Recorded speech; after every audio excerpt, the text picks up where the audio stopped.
Hi guys, Assalamualaikum semua. Hari ini nak share dengan resepi sizzling ini. So stay tuned guys. So ini bahan-bahannya. Yang penting kena ada Maggi cukup rasa. Panaskan minyak, masukkan bawang putih, halia dan cili kering.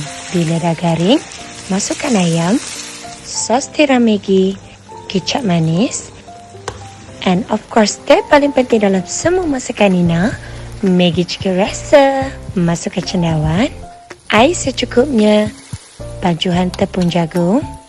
Lepas tu masukkan telur, kacau-kacau. Masak sehingga kuah menjadi pekat. Sizzling ini is done. Kita jadi wanita haruslah berani. Kena yakin untuk cuba sesuatu yang baru di dapur. So jom kita saling menginspirasikan di antara satu sama yang lain.